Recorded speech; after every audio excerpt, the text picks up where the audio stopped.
I'll be buried in my grave before I become a slave, yeah. That is what I heard them say way back in the day. I'll be buried in my grave before I become a slave, yeah, yeah. But it seems like since that day, yeah, we have sorely changed.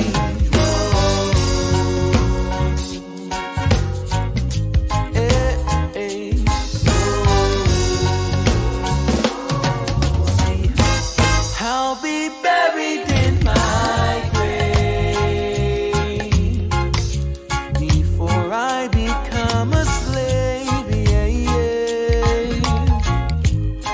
That is what I heard them say, yeah. Way back in the day. I'll be buried in my grave, yeah, before I become a slave, yeah, yeah. But it seems like since that day, yeah, we have sorely changed. Whoa. Hey, hey. Whoa, oh, oh, oh, oh, oh, whoa, oh, oh, oh, oh, oh. And now, live from beautiful Myrtle Beach, South Carolina, you're watching My Fellow Americans with your host, Spike Cohen. Yes! Yes! Yes, it's me! It's me! Keep clapping! This year, it's almost over. Keep clapping for the end of year miracle. How would we know that you wanted this year to finally end if you didn't keep clapping? Folks, welcome to My Fellow Americans. I am literally Spike Cohen. It's almost over.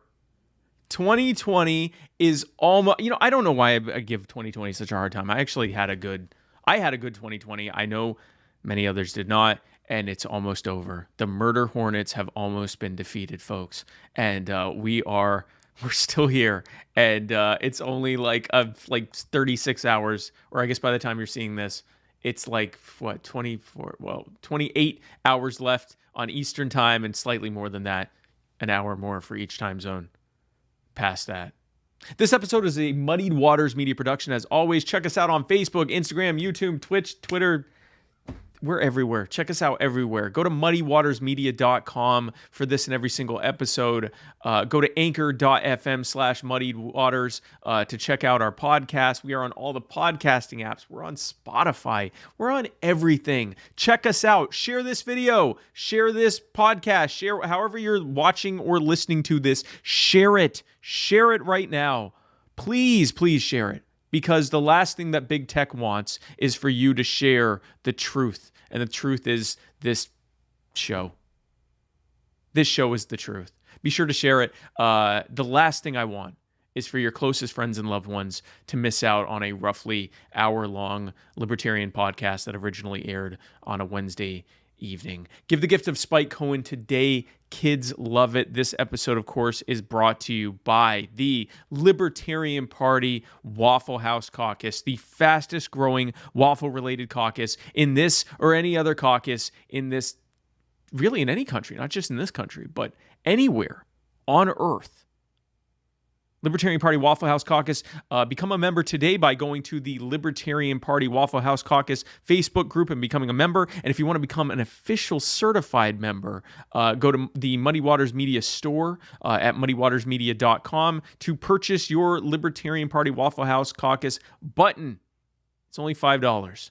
And you are an official certified member. You will be certified. And that's the greatest gift of all, is being certified, folks.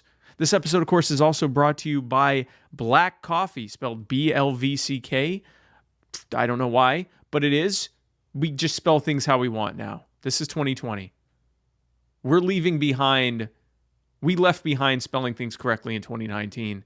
I don't know what's happening for this year, but at least for now, this is spelled BLVCK. Go to Black Brews, blvckbrews.com to order some of the most delicious cold brewed organic coffee to ever be horrifically misspelled. And be sure to use the checkout code MW for free shipping. And of course, this episode is brought to you by Chris Reynolds, attorney at law. If you are in the Tampa Bay area of Florida and you find yourself personally injured, go to chrisreynoldslaw.com and he will get you money, because that's what personal injury attorneys do.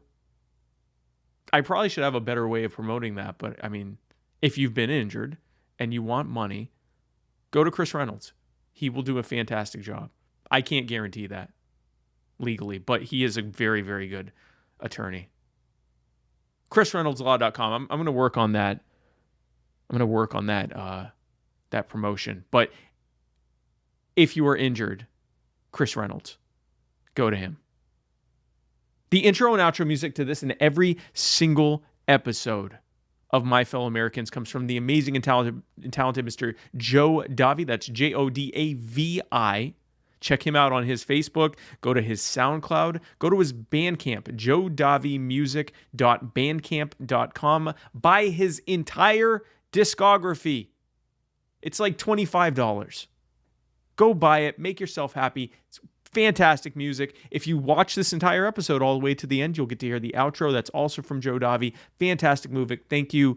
Thank you so much, Joe Davi, for the music. I'd like to thank, what am I drinking today? Nestle Pure Life for this delicious water that I already mostly drank already, because this is pre-recorded. So I know it's pre-recorded, but I am live in the comments. So be sure to talk to me. I'm here right now, watching you watching this. Isn't that creepy?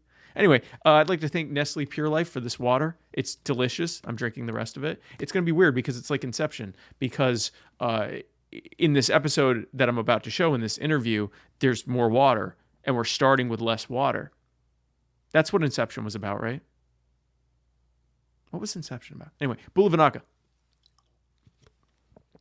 That is delicious water.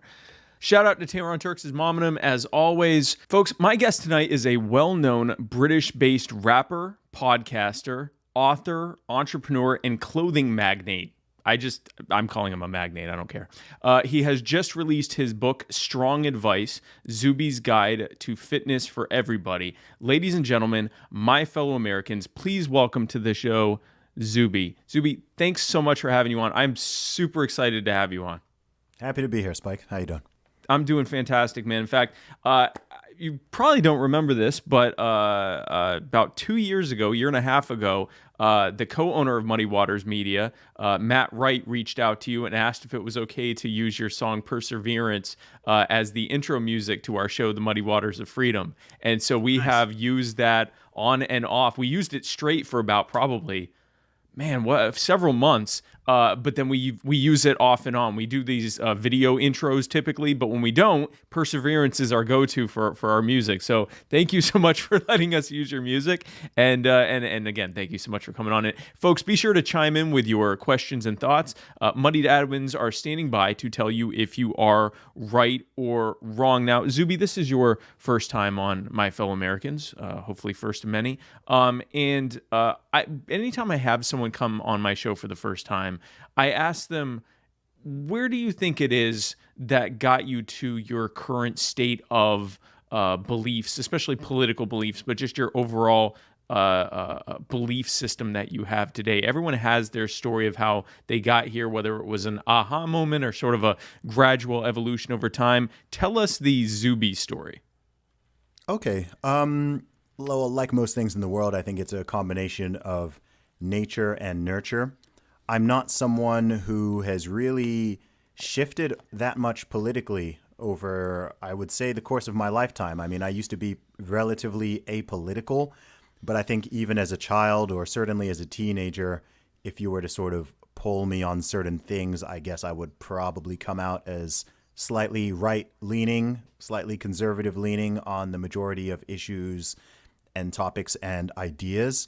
So I'm not someone who kind of has a story of like, oh, I used to be a lefty or I used to be a liberal Right. and then, I became conservative or something like that. I've kind of always been where I've been. All that's happened is I've gained a better idea and more nuance in thinking around my ideas. And I've also become a lot more willing to talk about them. So That's fair. up until about 2018, I mean, I don't think many people really knew, unless you knew me very personally.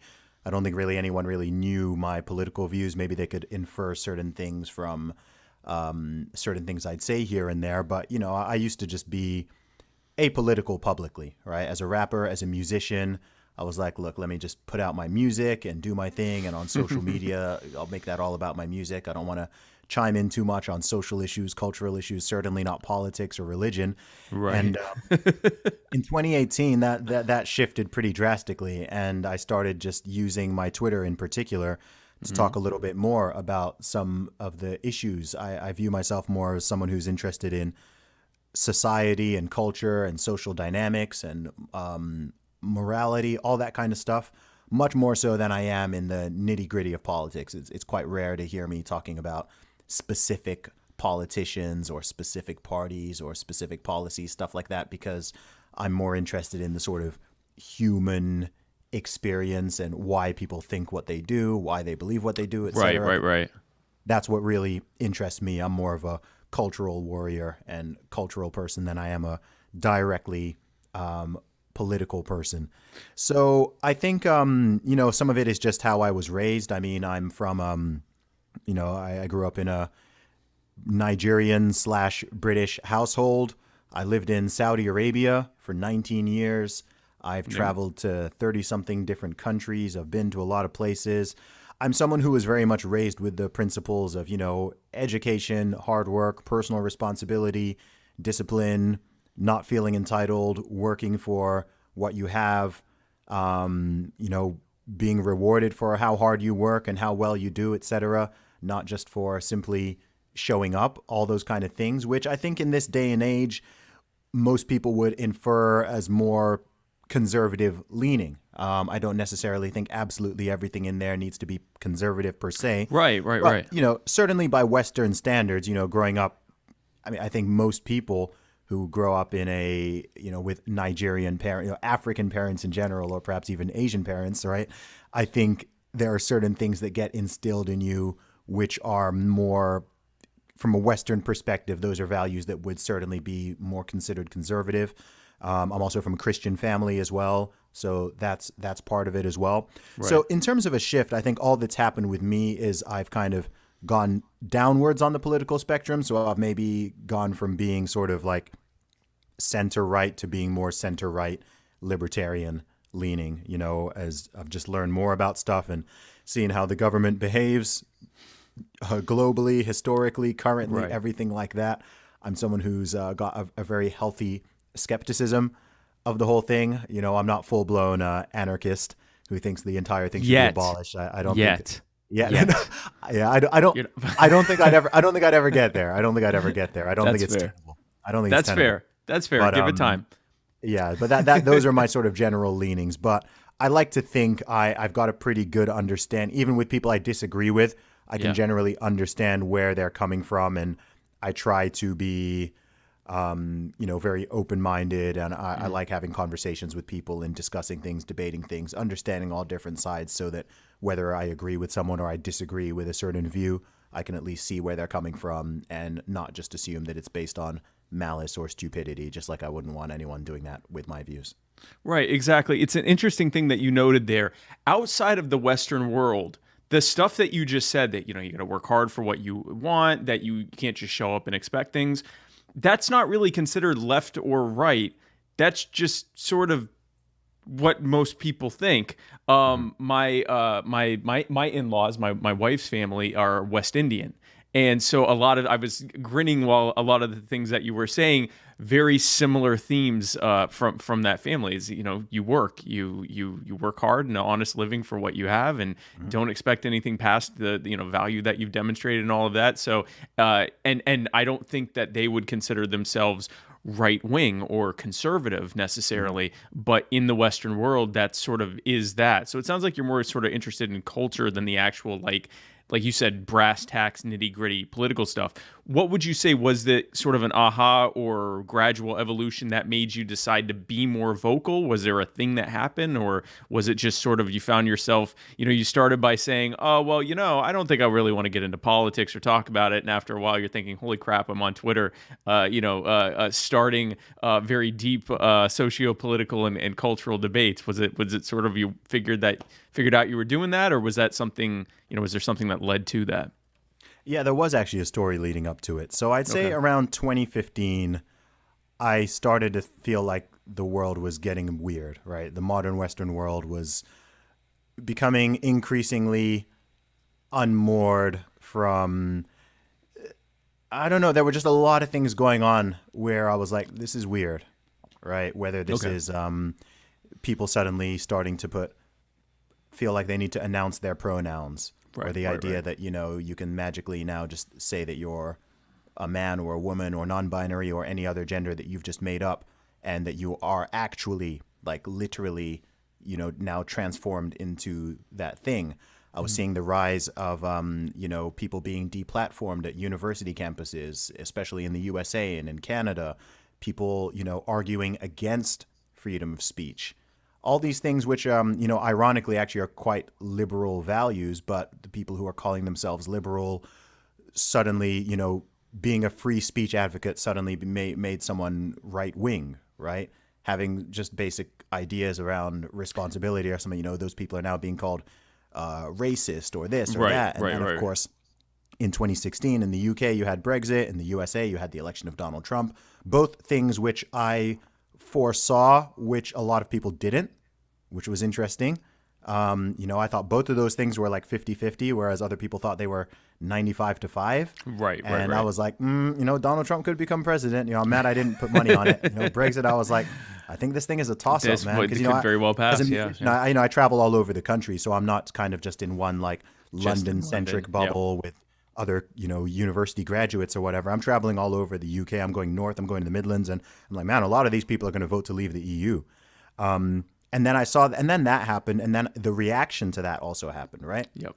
And suddenly everyone is a racist or a Nazi or a white supremacist, and suddenly everyone is xenophobic. Anyone you disagree with is all of these horrible things, and there was just all this stuff going on. I saw the rise of Jordan Peterson early. I saw him combating that Bill C-16 in Canada, and he came on my radar, and I saw how people were responding to him and treating him, and all of these things together, and I was just like, man, there's something weird going on here. There's something very weird going on here.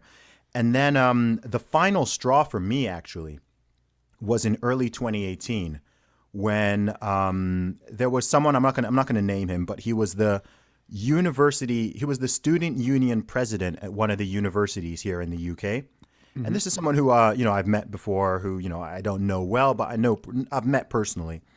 And he's a major SJW type, always putting like huge virtue signaling posts up on Facebook, just the whole running the whole gamut of that.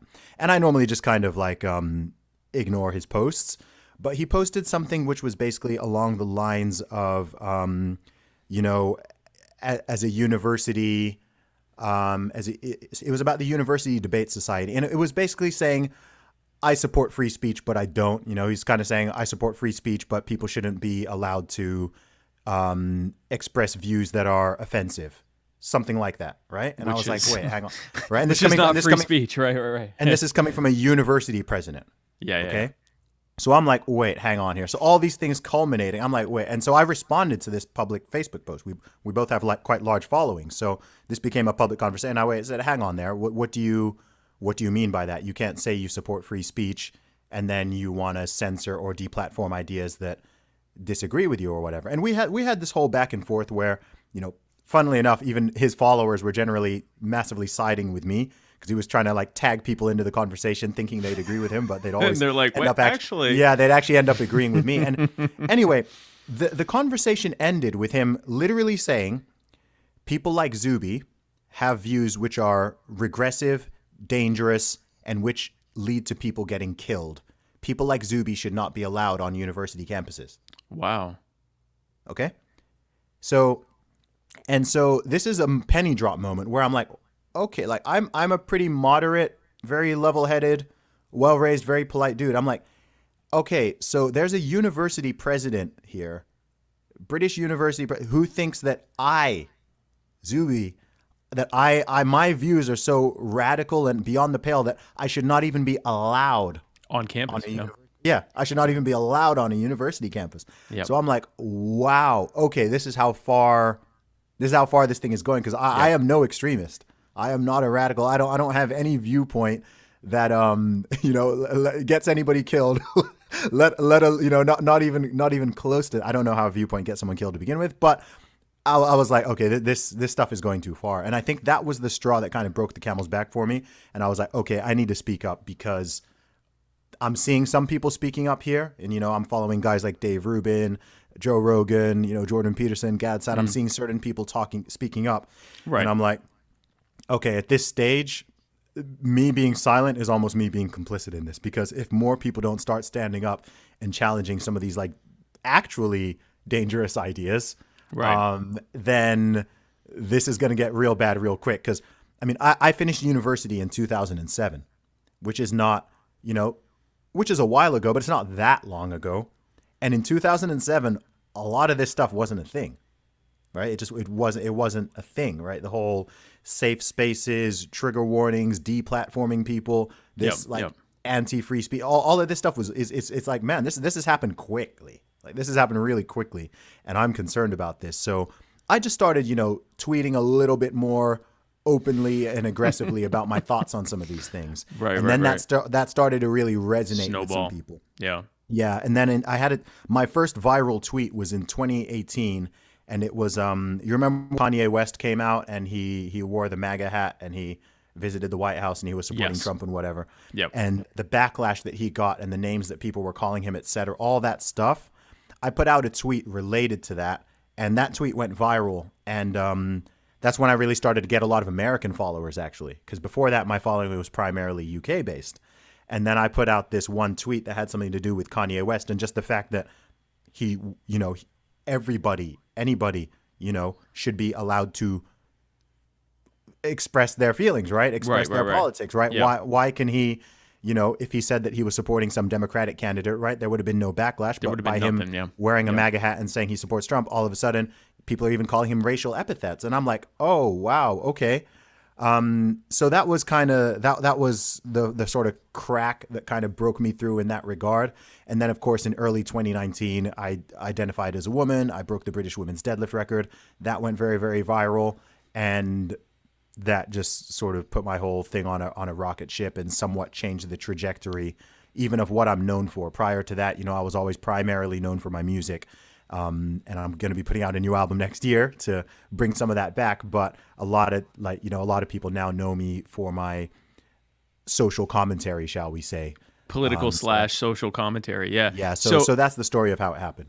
So I want to ask, because you mentioned that you've been told that you shouldn't be on college campuses. You don't want me to add under your byline known white nationalist or something like that? Like it's not. No, I have been accused of being a white supremacist, but despite the rumors, I'm not. Shockingly, shockingly.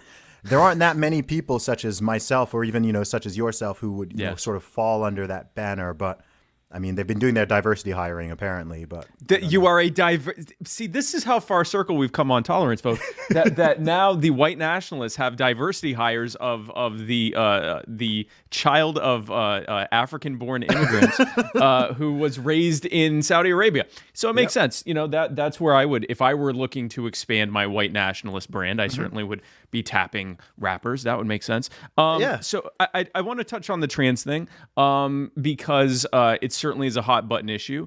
I can tell you my personal opinion.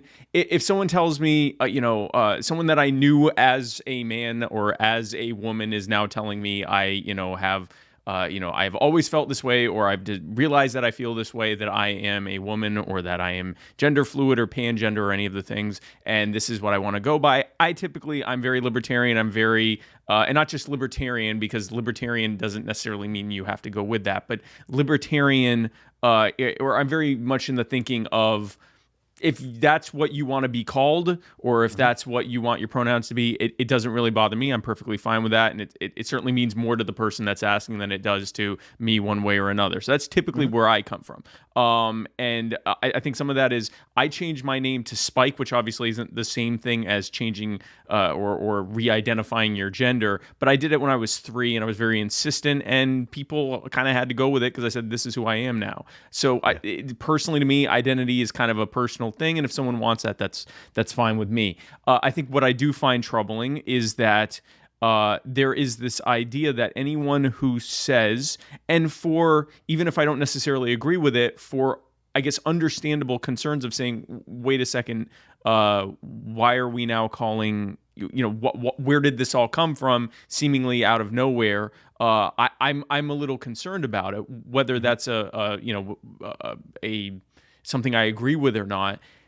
The idea that someone who has that opinion not only is a bad person, but actually needs to be stamped out from society, and their opinion shouldn't even be allowed to be said, is a very troubling thing. Because even if you and I'm interested to get your take on that, but even if you and I both agree, or even if the vast majority of people agree that, that someone should use the preferred pronouns of someone, even if this is the thing that we all go, okay, well, you know what? Yeah, I guess we mostly agree on that. You've started a precedent that something short of just straight up genocide. It's one thing to say, I think an entire race of people should be rounded up and killed or something like that. Yeah, no, that probably, there's not a lot of positive discourse to come from that. It is essentially a veiled call to violence. That's one thing. But saying something like, I think that gender should be tied specifically and only to biological sex, and I don't think there's any other validity. The idea that that's something that shouldn't be said is, I think that's not. I think that's absurd to say that can't even be talked about. That the subject of gender identity shouldn't even be talked about. I think it's funny that it's even a conversation, given that that's 95% of the entire world's population probably thinks that, and has no even discernment between the terms gender and sex. Like, this is a very, very, or at least very identifies modern, based on their sex. This is an extremely modern, extremely Western, contentious issue. Right? If I show my deadlift tweet to people the majority of people in the world, like, it doesn't even make sense to them. Because like, what do you even mean you identified as a woman? Like, that doesn't make any sense. Right? But in the past 10 years, everyone has suddenly decided that, you can invent your own gender even. You can be non-binary. You can, be a unicorn, a chocolate hippopotamus. Like, you can be whatever you want. And not just that, but everyone else is supposed to, just nod their head in agreement under the threat of some punishment or something like that. It's nonsense to me, right?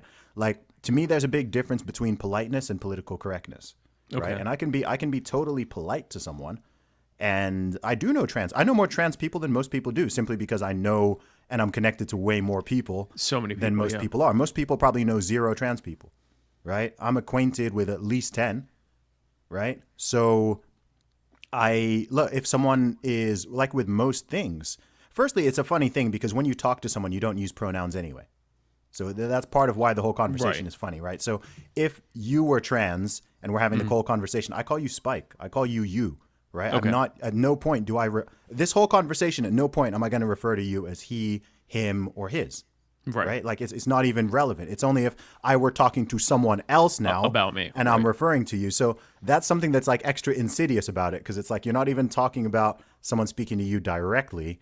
It's actually like you're trying to control the speech of someone when they're like referring to you in another third person. Right. Yeah, in the third person. So, and also it's also a bit of a non-issue, because in reality, most people will just default to whatever the person actually looks like, right? I don't know why people don't really bring up this point, right? So if somebody is transgender, but they've done like, they've really done a full transition and they actually look like a woman, they're a biological male, but they actually look like a woman, or Right. vice versa, then most people are going to just say, like, we do this every single day. We've done this our entire lives, right? You see a woman in the store, you're like, oh yeah, her, she.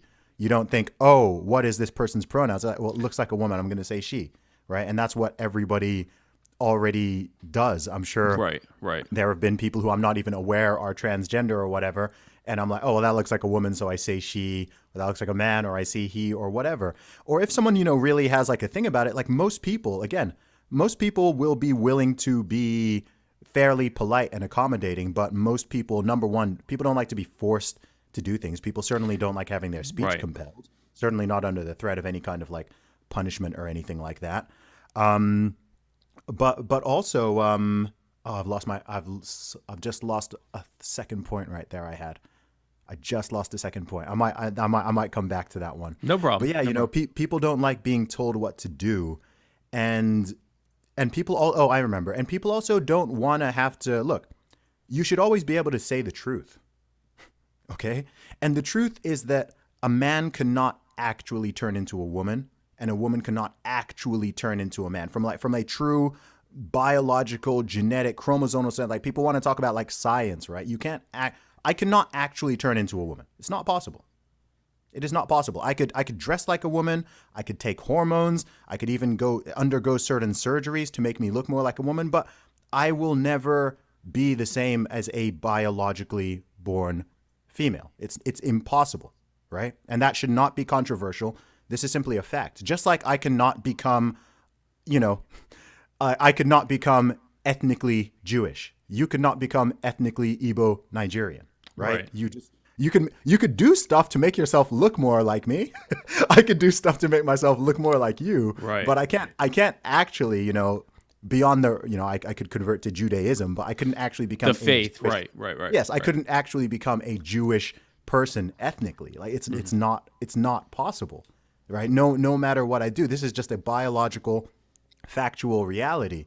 So if someone wants to, or feels like, or whatever terminology they want to use, they want to live their life in another way, most people don't really care. Like, most people don't really want to be bothered. Like, I'm not going to bother them. I don't want them to like bother me or force me to do whatever, right? Most people, certainly in the Western world, most people are pretty liberal in that sense, right? As in, okay, fair enough. Like, that's who you are. Maybe I don't even totally understand it, right? I don't 100% understand the idea of, okay, I'm a man, but I like feel internally like a woman. I don't understand that. But if you're asking me to call you this, then it's no skin off my back type of thing, as opposed to you have to call me this or you're a bad person. I don't care. Like I said, I mean, I know trans people, and I'll call them by whatever their name is. And I'll typically, if I'm referring to them in the third person, if they look like a man or they look like a woman, I'll just say, oh, he, she, whatever. Like, I don't think about it. I'm not thinking about but I think the whole ze, them, they, them, all that stuff, I think is ridiculous. I don't understand that. I don't understand. If people want to roll with it and it's their choice, that's fine. But I'm not, like I can't even force someone to, like, of course people call me he, but I wouldn't want to compel, certainly not with any threat of the government, for someone to refer to me as he. Right. If someone wants to call ZUBY a she, they can go ahead, right? People might be look at them a bit weird, like, why are you calling that dude with a beard she? But I don't care, right? Even if I may consider it impolite, or I might not like it, or whatever, it's whatever. It's also not the biggest thing in the world. It's like, we have a lot of real issues in this world. Right, and it's like, to get stuck on this thing of pronouns, it's like, man, how privileged are we that this is even a conversation of debate? You know what I mean? Especially the hot button issue. I think an interesting thing to me, and it kind of goes back to what you were saying, the difference between asking and demanding or shaming, is that for a very long time, I was by default on the whole trans subject. I'm like, nope, you're a man or you're a woman, and it's based on what you were born on. And I don't even, I even went to the extent of saying, and I don't care what you want me to call you, I'm going to call you this, because the initial introduction of this to me was not, hey, this is how we feel, and we'd like to have a conversation with you about why we feel that way because we hope that you identify us that way. It started as, this is who we are. The people who disagree with us are bigots, and we are actively, in some cases, working to make it either illegal or just publicly shaming anyone who disagrees with it without having any kind of discourse on it. And it was when there were some people, some trans people and, trans-friendly advocates who actually said, well, do you want to have a discussion about it? And I'm like, sure, let's have a discussion on it, that I actually ended up softening my position on this, or at least softening to the extent of saying, okay, listen, I don't, like you said, I don't understand it. People ask me my position on trans issues. I just traveled the country running for vice president. People would ask me, what are your position on trans issues? And I say, listen, I have trans friends and loved ones. I don't fully understand it. If someone tells me I'm a woman, call me Sheila. Okay, you're a woman and you're Sheila. You've asked me that. Past that, I don't really understand it. But the reason why I became as tolerant as I am on this is because people wanted to engage with me on actual back and forth discourse that sometimes was uncomfortable discourse, but it was actual discourse. And it's kind of troubling. It's very troubling, actually, this idea on college campuses of all places, that ideas that might potentially deeply offend someone or even make someone feel invalid can't be talked about at all. That there can't be a discourse on things, because if you don't have that discourse, you aren't actually changing minds. If you are doing things based on shame or even the threat of government coercion,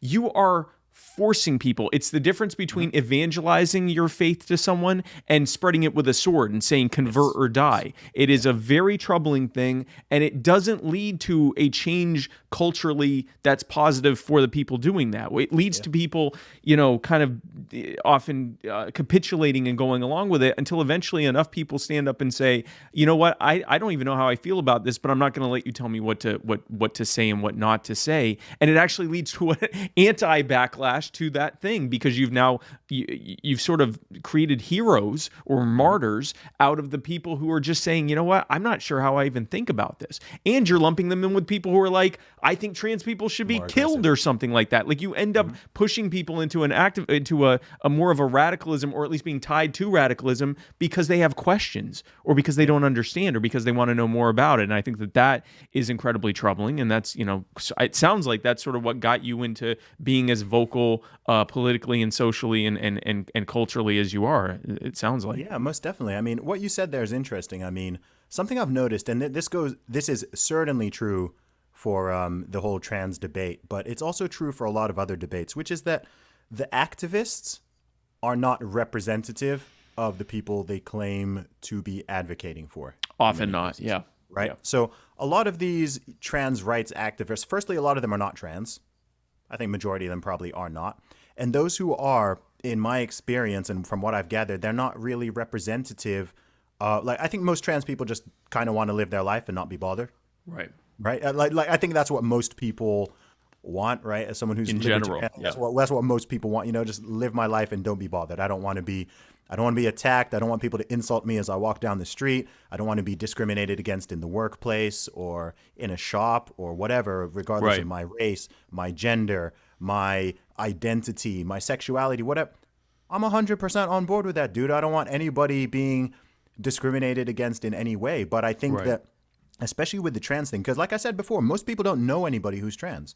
So if your introduction to it is these like really aggressive, unpleasant, bullying, so-called trans rights activists who are there trying to compel people under the threat of punishment to use certain words, or they're just, saying stuff that is totally opposed to biology, or they're advocating for dangerous things such as, allowing anyone who identifies as a woman to participate in women's sport or to use a women's changing room or go into their, private spaces, etc., then you're gonna have a problem. You're gonna get met with resistance, like you said, right? There's a difference between someone just going, "Oh, hey, man, this is who I am. This is what I feel. Whatever, I'd appreciate it if this, someone doesn't even need to tell me that. Like, I will do that by default, right? Like, I've met people who I'm like, okay, this person is like, I can see this person is Is biologically trans or male, yeah. but they're presenting as a woman. Like, I don't even say anything. Like, I don't acknowledge it. Like, I'll just talk to them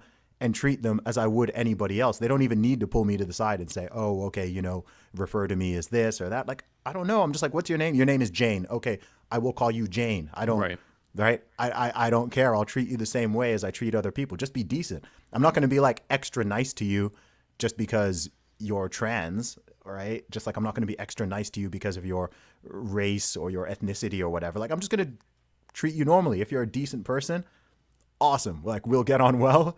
If you're an awful person, I'm not going to like give you some leeway, like just because you belong to what is considered a protected group or something like that, And I don't want people to treat me the same way. I'll tell people all the time, like, with me, being a black guy, I'm like, yo, I don't want any special treatment. I don't want special negative treatment. I don't want special positive treatment either. Like, I'm just me. I'm ZUBY. I happen to be born to parents from this part of the world. Right. Just right, like you happen to be born, right? It's just like random chance. That's how God made me. This is what I am. This is what I look like. This is my heritage. And cool. Everyone's always talking about diversity. I'm like, yeah, that's dope. Like, I think it's cool that there are different colors of people and that people come in different shapes and sizes and heights and I'm like, that's cool. Like, imagine how boring the world would be if everyone just looked the same. Yeah. Everyone thought the same. Like, we're all just like some sort of drones or clones or something. That would be horrible. But beyond that, I mean, that's why I think, it's all of why I think so many of these isms, prejudice and discrimination in general, racism, anti-Semitism, sexism, like homophobia, it's all stupid to me. And it's been stupid to me since I was a child. Like, I never even had to have it explained. I'm just like, well, everyone's just like a person, right? As someone who believes in God, I'm like, well, everyone's made in God's image. Like, everyone is a child of God. So whether you are black or Jewish or Asian or white or Arabic, I don't care. Like, I'm going to treat you I'm going to treat you like someone who's a child of God. Like, you be decent to me, I'll be decent to you, and that's it. Like, it's to me, it's literally that simple. It's literally that simple. And even some of the issues that you're talking about, like whether trans people should be allowed to go into the bathroom of their preferred or identified gender or whatever, or whether they should be able to participate in sports or any of these things. If you just let people be free to associate and disassociate as they wish, that will largely work itself out. If this restaurant or store says, whatever you identify as in go in that bathroom, and enough people have a problem with that, they can go somewhere else. Or if another store or restaurant or business or whatever says, no, you should go based on, I don't know how they enforce that, but even if they did say, if you look like a woman, to me, you have to go in the women's room, and if you look like a man to me, you have to go in the men's room, and they actually have someone there standing, that by the way, which what made that debate so like how do you even enforce that? So if they did that and enough people had a problem with that, then they could go somewhere else, and a lot of these things get handled through through people being free. And I live in South Carolina in the U.S. and in North Carolina, the state just above us, or just north of us, because they're not above us, we're better than them. But in North Carolina, they had a debate on trans restrooms.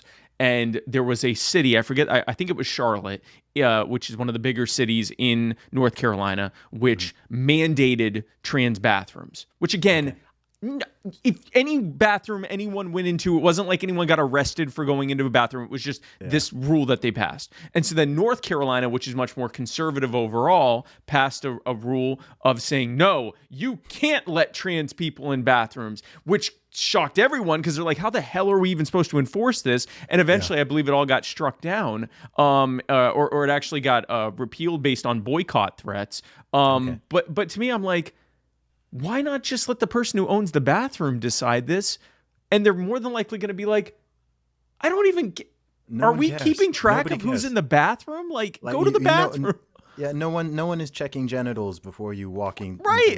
Like again, people will just, like I've said before, right? People, it's a non-issue. I mean, I think even there's a part of me that, like, I'm happy to talk about this, but there's a part of me that feels like even this discussion and this debate is certainly at high levels. To me, it's all a distraction, right? You think of there's all the definitely an problems. aspect of Think that, of all the problems that exist in the USA. Think of all the problems that exist in the world, and people are wasting time and money, right? If you're talking politics, right? All these people are being paid by tax dollars, and it's like you're talking about who's using what bathroom in North Carolina. restroom. I'm like, are there not more pressing issues which affect? No. No, we're not talking about 0.1% of the population. We're talking about like everybody, things that affect everybody, things that really matter. Like any time we're spending talking about this other stuff is time spent not talking about or solving some of the more pressing things. And like I've said, look, most people are pretty, most people in the Western world are pretty just like, I don't even want to, not even like, I think socially liberal in the sense of like, Whatever. go do what you want to do that doesn't harm people, God bless you, whatever, right? Like I'm just not bothered. People are sort of apathetic unless it's something that is, directly infringing on something else, right? That's why with the whole trans debate, like the thing I highlighted, of course, was the thing in sport, because the sport thing, look, that's a different situation, right? Because now if you're allowing, especially in a physical sport or something strength-based, et cetera, if you're now saying that someone like myself could simply reduce my testosterone levels, say for a year, and then I can go and compete in women, again, in rugby or boxing or powerlifting, or like, we've got a problem here, right? Like, or if, I have no plans on ever going to prison, but if I went to a prison, the idea that I can tell the people there that I actually identify as a woman, and then they should go and put me in the female women's prison, despite my beard and my testicles and my penis, right? It's absurd. It's almost like something out of South Park. It's like, guys, come on, like, can we just let's not be stupid here, right? You can respect and be polite to people, even people who don't sort of fit the typical mold of what we may consider normal. Right. You can be accommodating for all these people, but we can also recognize reality, and we can recognize biology, and we can make sure we don't step on the toes of 50% of the population in order to please, less than 1%, far less than 1% of the population, which is a big problem. Which is the thing that does happen with the sports, right? Because let's be real, right? It's not males, it's not men that are going to be impacted by that, right? It's women, because there's no advantage of being, if a woman transitions into From a a man physical, in whatever way, physical strength. there's no physical advantage there, but the other way around, there is, because biology is real, biology exists, and that is simply a fact. And whenever we are suspending objective facts or ignoring objective facts in order to make people feel better or to be PC or avoid hurting feelings or whatever, then we're actually in really dangerous territory. Well, I, for one, would like to get to a point where we have solved so many of the world's problems that we can hyper-focus on things like where, what Walmart or Tesco. That's isn't it? Yeah, I'm trying to be I'm trying to be continental here, or worldly. What a grocery store is what their bathroom genital policy is. Then I think that we will have progressed quite a bit as a society if that is truly, if we fixed all the other world's problems. So let's talk about some of this other stuff. Let's talk about something that is affecting a large number of people right now, and that is COVID, and especially these lockdowns related to it. You live in the UK, where it is illegal to look out a window. It's like Bird Box, basically, right? Like it's like Bird Box right now, right? Like if you look out a window. I haven't seen the movie. Oh, okay. Well, so in Bird Box, spoiler alert: if you look outside too long, you die. And that's basically the premise of the movie, and it never is explained why. And I now feel bad that I've ruined Bird Box for you. But it's frankly, it came out in 2017, so I don't, maybe you should have already seen it. But you actually put out something saying, guys, you can walk outside. This isn't a nuclear attack. And now you actually increasingly can't. I put out something similar in back in April. And I live in a suburban area and in South Carolina, like even when we had the lockdowns, they weren't that strict compared to other areas. And now we have almost no lockdowns. But I was like, guys, you can go for a walk. And then that's actually not true in a lot of places, and it happened really, really quickly. You actually tweeted that the stage 6 lockdown, everyone has to clap for healthcare workers, and the first person to stop clapping gets shot. If it saves one life that we do this. So talk to me about what it's like there, because I know often it gets, I get told that, if you have a kitchen knife, you're going to jail in the UK. Like if they catch you spreading butter, you're gone. Right? So like I hear the extreme, and I'm like, maybe that's true. I don't think that's, how bad are these lockdowns? Are you in London or? I live in Southampton, which is which is now gone into tier 4, which is the same level of restrictions as London. So tier 4 is basically lockdown.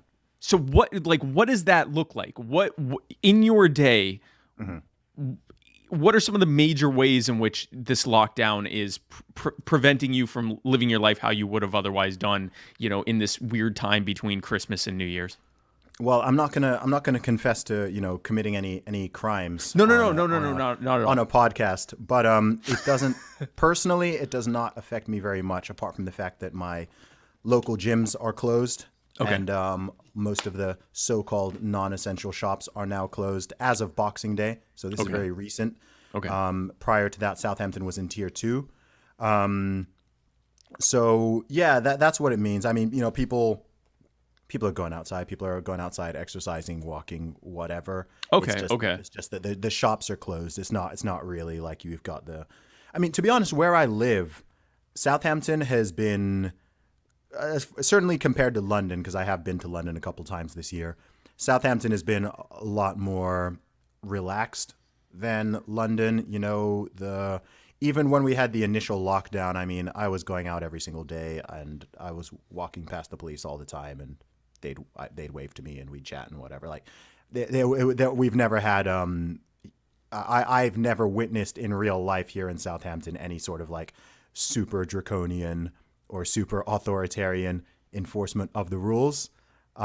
Sure, you go outside and it's like, okay, it's certainly a lot quieter than it normally would be, but it's not like, oh, you're walking down the street and the police roll up on you and ask for your papers or anything like that. No, it's not like that.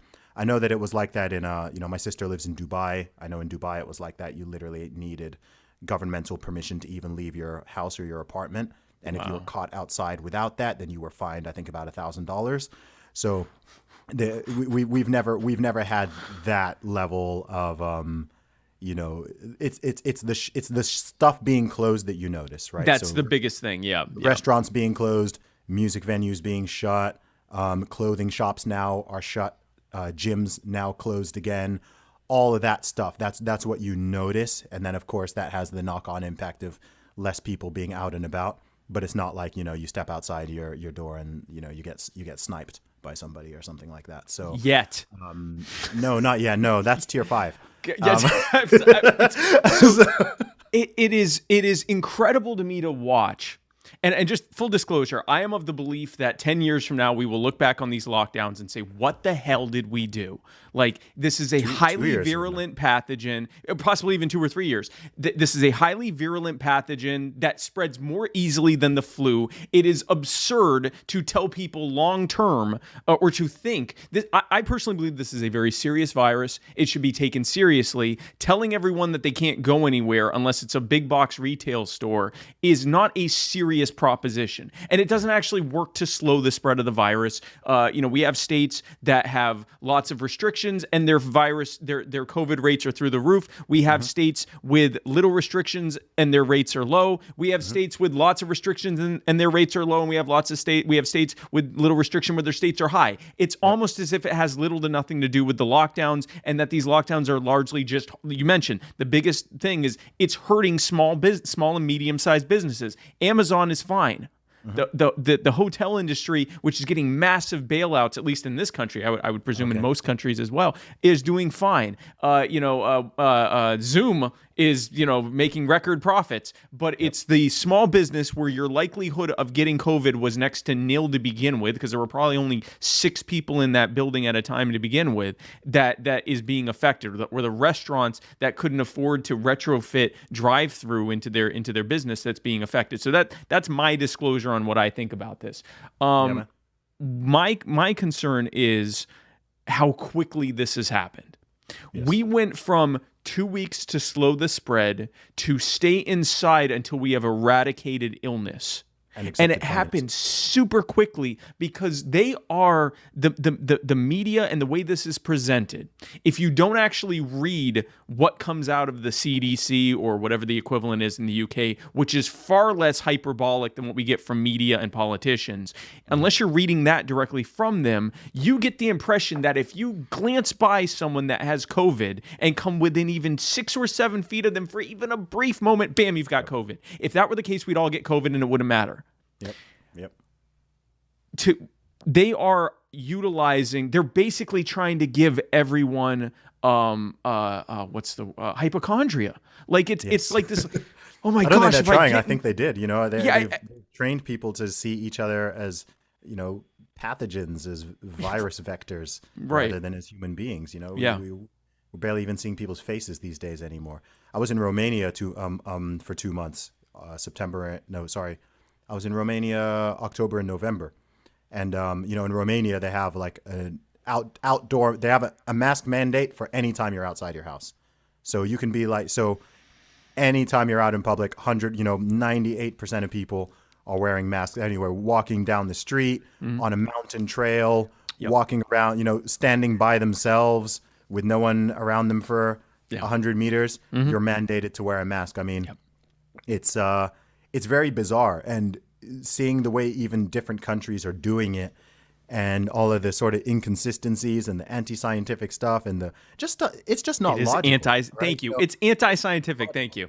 Yeah, it's not logical. And people want to keep saying science, but people are talking about scientism, because as soon as there's something I've tweeted before where I said people only like science when it agrees with them, which I think is very truthful, right? Because people will be talking about science. I believe in science. I'm pro-science. Firstly, saying you believe in science that's not how science works. Yes. Yeah. it's a very religious statement.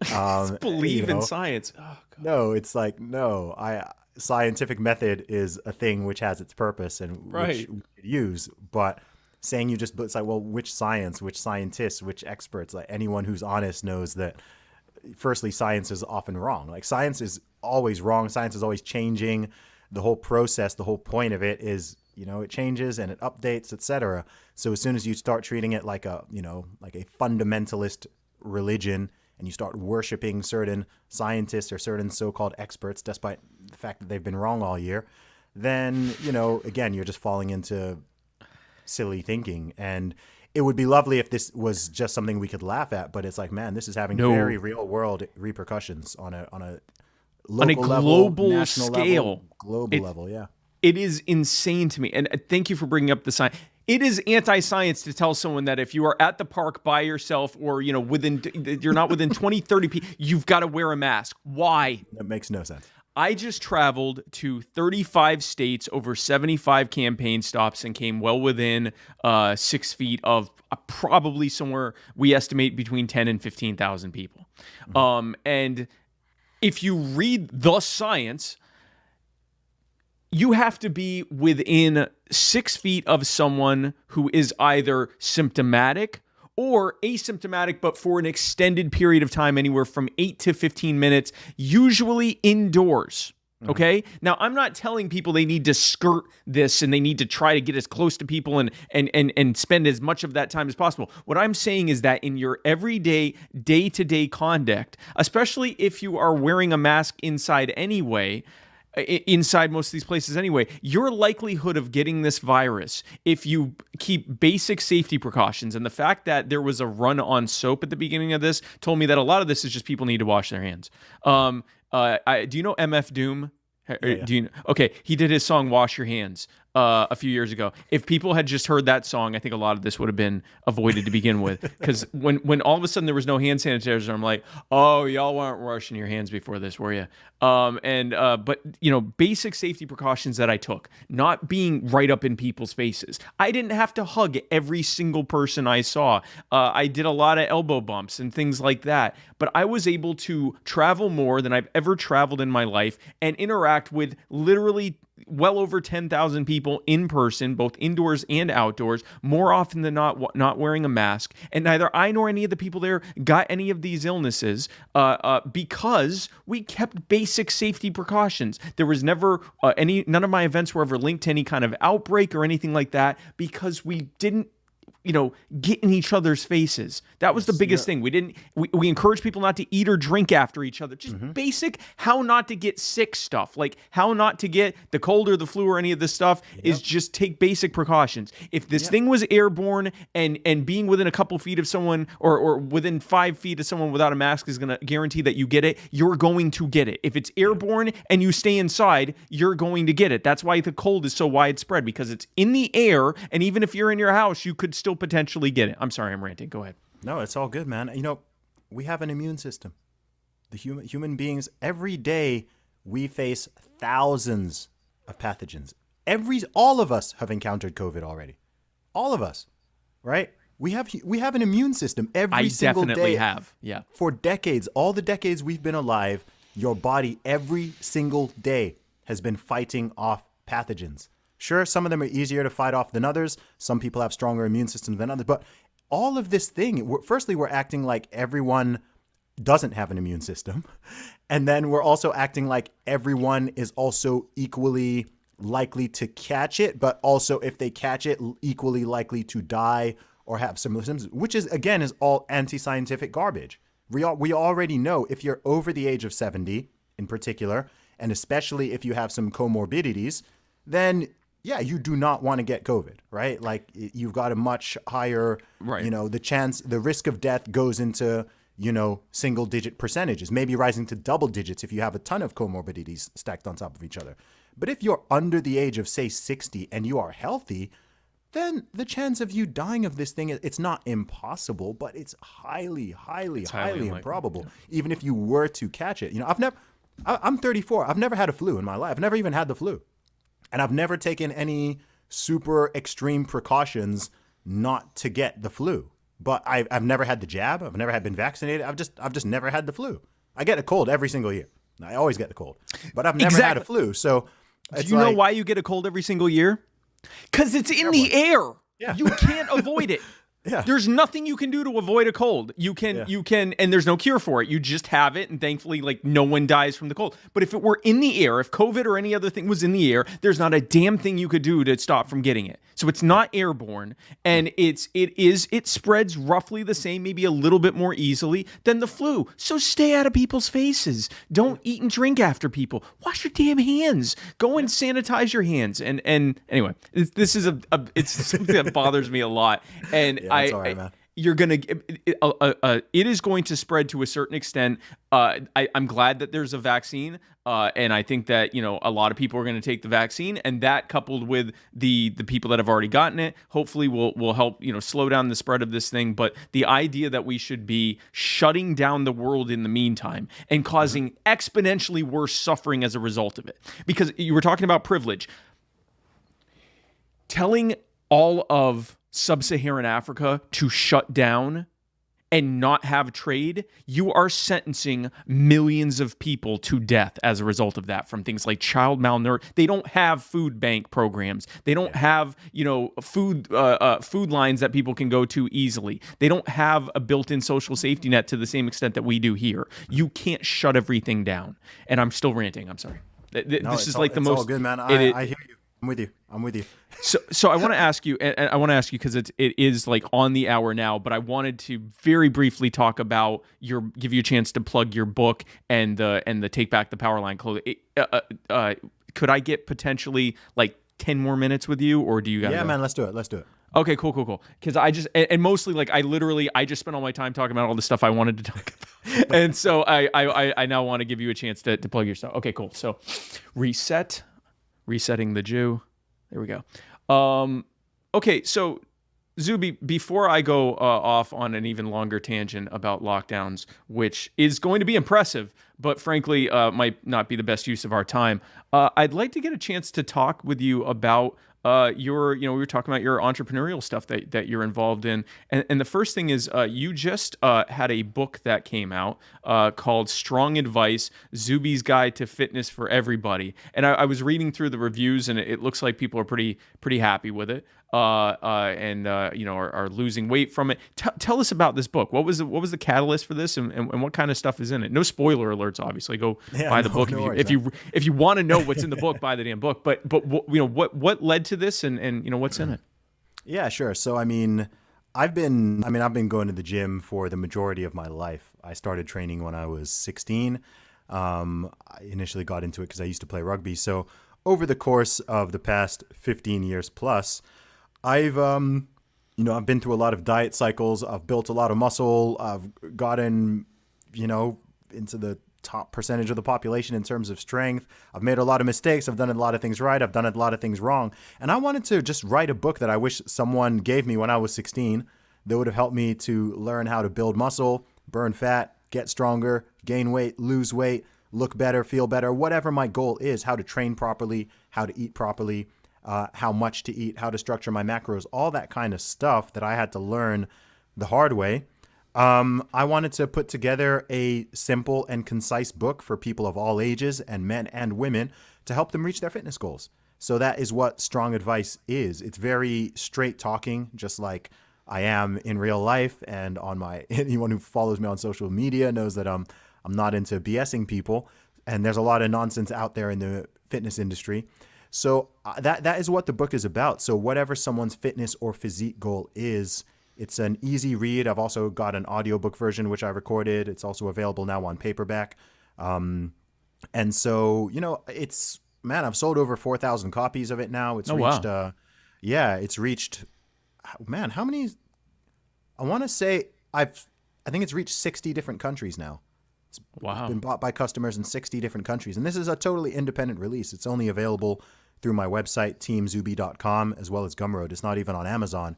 So the book has been a success. Been really helping a lot of people, and I'm so glad I wrote it, because I almost didn't. And it's something I probably could have written years ago, but I'm glad that it's out there now. I'm glad it's helping people. So if someone wants just a simple, easy to understand, quick read book that will help them reach their fitness goals, help them eat better, train better, etc., then I highly recommend checking it out. So if any of you, like me, have gained the COVID-15 here over the course of the lockdown, and I have no excuse, because I wasn't even locked down. I was all over the damn. I was just eating good. If you, like me, have gained a COVID-15, you might want to check out this book, Strong Advice: ZUBY's Guide to Fitness for Everybody. And then the other thing is, you have a clothing line called Take the Power Back, which I love that name, because I say you are the power. I'm all about taking the power back. I believe that actually politics is largely the discussion of power dynamics applied to policy, and that really what libertarians are calling for is to take the power back. So whether that was subliminal or that is literally what you meant by it, then I love it anyway. Either way. But so an interesting thing about your clothing line, it's super limited and exclusive, and it has embedded blockchain technology. I intentionally didn't read what that meant, just because I wanted to be as confused as I currently am right now about what that means. What does that mean? Your clothing line has... I'm seeing if I have one of the hats here. One sec. So we made 125 caps, 125 t-shirts, and 50 hoodies. The hoodies have all sold out now, but you can still get the t-shirts and the caps. So each item has an NFC chip embedded in it right there. And it's registered on the VeChain blockchain. So you can scan this with an app you download on your phone, the Bitcoin Movement app, and you scan it, and it will tell you what edition number. So if I scan this app, it'll tell me this is cap number 1 of 125, and it authenticates. It shows that it's an official part of the collection. So if someone tried to sort of make if someone tried to clone this hat, they saw the logo and like, okay, I'm just going to make that hat, then it won't verify. So there's an NFC chip embedded in there. It's the same with the t-shirts. It's the same with the hoodies. So you scan that, and then let's focus that. Yeah. So you scan that, and then it's a way to prove the authenticity of your product. So that is so cool. It's something a little bit different. I'm a big fan of cryptocurrency, big fan of Bitcoin. So I partnered with Bitcoin Movement. That's why it's got the 21 there all the thing, it's all based around the 21 million Bitcoin. So you got the Team ZUBY, 21 million, take the power back. So yeah, it's something a little bit different. And I'm literally about to order one of those because I love blockchain. I like things that so my brother and I often are in a war over who can get stuff before someone else can. I can get this, and hopefully then the other ones get sold out, both for your benefit and so I can be like, you can't even get this. So that's really cool. And blockchain is the future of crypto everything, but especially cryptocurrency. For anyone that's saying, Bitcoin is volatile. Yeah, it is. It's volatile, but in this direction. Whereas, yes, it's true that fiat currency is steady. It has been steadily losing money or value the entire time it has existed, or at least certainly in the U.S., that's the case. And I remember when the pound sterling was worth a lot more per U.S. dollar than it currently is now, and it certainly hasn't lost value because the U.S. dollar has gained value. So I can imagine any of the reasons an American would want to shift to cryptocurrency is probably even more so in the U.K. as well. I have just one final question I have to ask. What got you into hip hop? Like, what is that something you've always been into? And then I guess as a follow up to that question, how do you have the least British accent I've ever heard of a British person is that because you've just traveled so much and largely lived outside of the UK? I know that's two completely different questions. That's fine. I'll answer the second one first. So, okay. Like I said, I grew up in Saudi Arabia. I didn't grow up in the UK. So when I was in Saudi, I was in the American school system from kindergarten up until fifth grade. Okay. So most of my teachers were American. Lots of my friends were American. So I picked up the accent there, and it's softened a little bit since I've been in the UK for a long time. But it's just a hybrid of the two. Yeah. So that's where the accent comes from. In terms of hip hop, I have two older brothers who used to listen to quite a lot of hip hop when I was a kid, and then I went to boarding school when I was 11 years old. And when I was in school, I just got into a whole bunch of rappers. And my friends and I we were all just became hip hop fans, and we just buy every CD that came out, just constantly be listening to the music, and that's how I got into it. And then when I was in university in my first year at Oxford, I started rapping. I just started as a hobby, found out I was good at it, and kept doing it. Released my first album when I was 19, and then just been going and growing from there. And I've That's got my new awesome. album coming out. I'm recording my new album in January, and so people are going to be getting a lot of new music next year. That's cool. So we'll have another thing to use. We'll have some new music to use for our intro on Muddied Waters. I got some killer songs coming, man. I'm looking forward to it, man. Yeah, I'm a huge hip hop head, and when I got turned on to your music, I'm like, yes. And then when totally independent of that, my partner in Muddied Waters Media was like, so I know that you prefer for us to use rap music as the intro instead of his emo ukulele stuff he likes.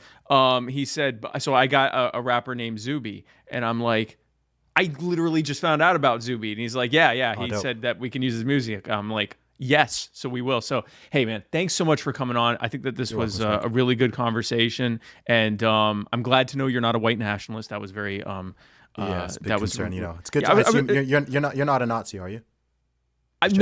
No, I am not part of the Jewish diversity hire for the Nazi movement. Okay. But thank you. Just checking. So. I'm glad you did. Yeah, Each one teach one. Yeah, but exactly. Listen, hey, thanks so much for coming on, man. It was an honor to have you on. I really appreciate it. No doubt, man.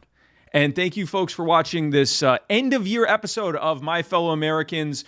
We had quite a year. I am so happy that it's almost over. And be sure, we already got stuff tuned in for next year. Have a fantastic new year. Come back here next week for Tuesday at 8 p.m. Eastern. I don't know what time that is in the UK. I'm sorry, but it's the 8 p.m. Eastern time for the very first 2021 episode of the Muddied Waters of Freedom, where Matt Wright and I parse through the week's events with our special guest, Thomas Queter. And then on Wednesday, right here, same spike place, same spike time, My Fellow Americans, Wednesday at 8 p.m., Wednesday the 6th. My next guest will be award-winning journalist Cheryl Atkinson.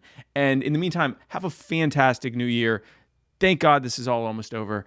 And I will see you next year. I'm Spike Cohen, and you are the power. God bless, guys.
view the world through another's iris.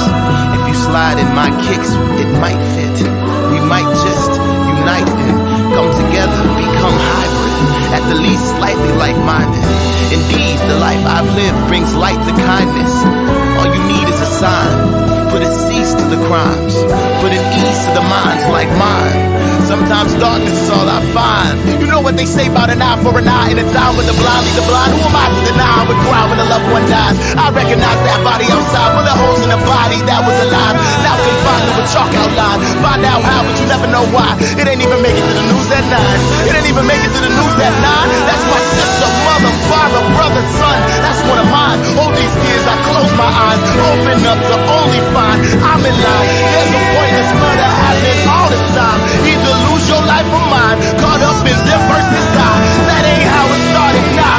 How were we supposed to survive? There's a war going on outside. Who would want to raise a child? Whom the doom is flashing by. Now you have to say goodbye when you watch them on the news at 5. Don't tell me how, tell me why.